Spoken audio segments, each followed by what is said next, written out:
Is Procter Gamble, ticker symbol PG, a good stock to buy now? Welcome to Global Value. Today, we're performing a fundamental analysis of Procter & Gamble using Warren Buffett's investing framework. We'll look at 6 key financial metrics before we figure out 3 different fair values to understand what Procter & Gamble is worth in today's stock market. Plus, I'll share a special bonus that could be the deciding factor when adding Procter & Gamble stock to your portfolio. Right now, Procter & Gamble trades for $169.11 per share. In its last day of trading, it's up 1.32%. Going back since July of 2023, Procter & Gamble is up 7.1%. This underperforms the market with the S&P 500 up 20% at the same time. In the last 5 years, they're also compounding at this rate of 7.3%. In the last 10 years, it's almost the same story, 7.4%. And when we go back before the global financial crisis, Procter & Gamble was neck and neck with the market until 2014. They've compounded at 5.9% over this time. But there's more for shareholders. Right now, Procter & Gamble pays a 2.38% dividend yield, and they're a dividend king, growing these in each of the last 68 years. Today, Procter & Gamble trades $1 below its 52-week high. That's up nearly $30 from their 52-week low. As the world's largest consumer products goods company, Procter & Gamble has a $394 billion market cap. Today, 7 super investors own Procter & Gamble, and this is led by the British Warren Buffett, Terry Smith, and Yachman Asset Management, both of whom have around 3% of their portfolio in the company. Starting with metric number 1, we want their average return on capital to be above 14%. These returns tell us how much value a company creates, and over the long run, they drive gains in a stock. Procter & Gamble has earned above average returns in all 5 of these years, and they've improved over this time, from 16.8% in 2019 to 21.5% in 2023. When they're averaged out, Procter & Gamble earns 20% returns in a given year over this time. That's nearly 3 times better than a normal company, which comes in at around 7%, and it's a big check on metric number 1. Now, what does Procter & Gamble really do? Since its founding in 1837, Procter & Gamble has become one of the world's largest consumer products manufacturers. It generates more than $80 billion in annual sales. Procter & Gamble operates with a lineup of leading brands, include more than 20 that generate north of $1 billion each in sales. These include Tide laundry detergent, Charmin toilet paper, Pantene shampoo, and Pampers diapers. Procter & Gamble sold its last remaining food brand, Pringles, to Kellogg in calendar year 2012. They're well diversified, with sales outside of the United States representing around 53% of the firm's total sales. In our second metric, we want sales, earnings, and free cash flow growth. This supports their high returns on capital, and over the last 5 years, they've grown their sales by 24%. Their earnings look like they're up big from 2019 until 2023, but in reality, they've grown by about the same as their sales. This comes from a $1.5 billion write-down and a $6.8 billion impairment of goodwill that the company took back in 2019. These were related to Gillette, which the company overpaid for. Even still, their earnings are up, and most importantly, the company's free cash flows have grown by 36%. This means all 3 are up, and it's a check on metric number 2.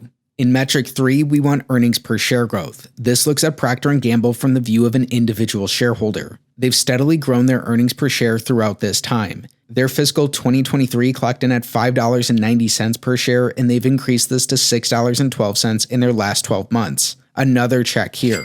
Free cash flows are the lifeblood of any business. That's why in metric number 4, we want to see free cash flow per share growth. Not only have their free cash flows grown, Procter & Gamble has also bought back a small 2.5% of their shares in the last 5 years. This means their free cash flows per share are up as well, and it's another check on metric number 4. Through 4 metrics, Procter & Gamble is perfect so far. Now, why don't we look at their dividends? Right now, Procter & Gamble pays a 2.38% dividend yield. They're a dividend king, growing them every year for the past 68 years. Last year, the company raised its dividend by 5%. But is it supported, and can this keep growing in the future? To find that out, we want their dividends to be covered by their cash flows. Procter & Gamble has done a great job of this in each of the last 5 years, especially as their cash flows have grown over this time. Their dividends have kept pace, yet they're comfortably supported by their cash flows. It's a check on our dividend bonus. Now let's look at the company's balance sheet. Wonderful companies can grow, earn high returns, and don't need a lot of debt. Procter & Gamble is no different. While they've increased their debt from just under $20 billion in 2019 to $27 billion in 2023, They easily support this with $69 billion of free cash flow at the same time over these 5 years. That means they could pay off all of their debt with just over 2 years of cash flows. Keep in mind this is split between their dividends and their other uses of cash flow, but it's comfortably supported by Procter & Gamble. It's a check on metric number 5. Procter & Gamble's numbers look healthy, but let's look at the short term too through our safety bonus. Warren Buffett's teacher and the father of value investing, Ben Graham, wanted to see a current ratio greater than 1.5 times if you're choosing individual stocks. Procter & Gamble hasn't been anywhere near this ratio in the last 5 years. Is that a warning sign, you might ask? Well, Procter & Gamble, as such a large established company, is able to exert a lot of pricing pressure on its vendors and its suppliers. Some of this market power has been reduced in recent years, but Procter & Gamble actually operates with negative working capital. What could be a concern with other companies for Procter & Gamble means that they're being more aggressive using their market power. Still, it doesn't mean that the company's perfect, and there are reasons we'll cover why this might be going away later in the video. For now though, it is an X on our safety bonus, and it's something you want to do more research on. Now, what is Procter & Gamble worth?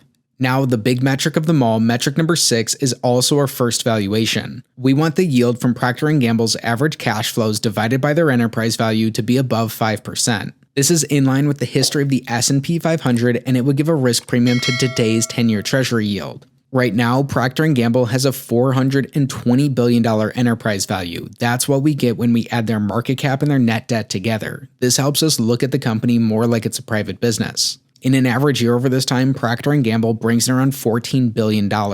When we divide that by their enterprise value, it gives us around a 3.4% average yield. Currently, if we take their highest cash flows of $16.2 billion and divide it by their enterprise value, then that gives us only a 3.9% yield. It's not super far off from either the 10-year treasury or the 5% we wanted, but it is below this. All's that to say, this is an X on metric number 6 for Procter & Gamble. However, don't throw the business out. Keep watching for our next 2 valuations before you stay till the end for our fair value and rating. Now let's credit Procter & Gamble for its growth. We'll take their cash flows and use historical numbers to grow them into the future. Let's assume the company grows these by 5.5% for every year in the next 10. Then in the following decade, we'll assume that these grow at 4% each year. If we want to see a market-beating 15% rate of return, which is what Warren Buffett wants from his investments, then today it only looks like a DCF valuation for Procter & Gamble says it's worth $58 per share. Why is this so low? Well, Procter & Gamble is no doubt a wonderful company, but almost everyone knows that. It's tough to outperform with Procter & Gamble for 2 reasons. They have low growth and they trade at high multiples. For a company growing under 5% a year, they trade at 5 times sales. In the last decade, they traded for a median 25 times earnings. At a very low PE, this might perform, but it would take a while to get there, and other things may be cheaper. In its history, Procter & Gamble has been a great stock delivering very strong results since the early 1980s. However, as a blue chip stock in the 21st century, it's more or less kept pace with the market. Still, as we look at the company's past, estimates for their future and their blue chip qualities, our third valuation comes in at $161 per share. That's down just $7 from their current stock price. Now, Warren Buffett likes the numbers, but it's a company's qualities that are his true love. Let's learn what these qualities are that make Procter & Gamble a potentially wonderful company through a long and a short thesis. We'll start with the long thesis first. Number 1, if retailers and consumers find favor with leading branded operators rather than lower priced options, Procter & Gamble's sales trajectory may outpace expectations. Number 2, opportunities to narrow its products mix could enable Procter & Gamble to more effectively direct its brand spending to the highest return areas. Number 3, despite reaching the end of its second $10 billion cost reduction effort, additional savings could manifest if efficiency is as ingrained in its culture as management suggests. These could include reduced overhead, higher returns on its manufacturing footprint, and marketing investments. But things aren't all positive at Procter & Gamble. Let's look at a short thesis too. Number 1, a weak consumer spending backdrop in China has been an Achilles heel for Procter & Gamble's beauty segment. That makes up nearly 20% of sales, and demand could remain low until economic conditions improve in the region. Number 2, consumers in some European markets are increasingly adding private label fare to their carts. Amid widening price gaps, this could create constraints on consumers. Ultimately, this could lead to a similar response on its home turf in the United States. Number 3, foreign exchange volatility may lower profits at times since Procter & Gamble makes and sells its products in different geographic regions. Now let's put everything together for Procter & Gamble. In our fundamental review, we learned the company goes 5 for 6 on the Select 6 analysis. They're a slow grower who earns high returns on capital and uses just a modest amount of debt in their business. Plus, they generate a lot of cash flow, they bought back some shares, and they're a dividend king. Still, today and in their future, they'll continue to face pressure from private label and smaller consumer brands. Their quality has been recognized and well appreciated by the market for more than 20 years. This is why when using our investment research tool, Procter & Gamble's fair value looks to be around $123 per share today. That's nearly $50 below their current stock price, and they last traded there in 2022. Procter & Gamble seems overvalued. To find undervalued stocks, sign up for our investing tools and get exclusive bonus coverage of 106 stocks and counting.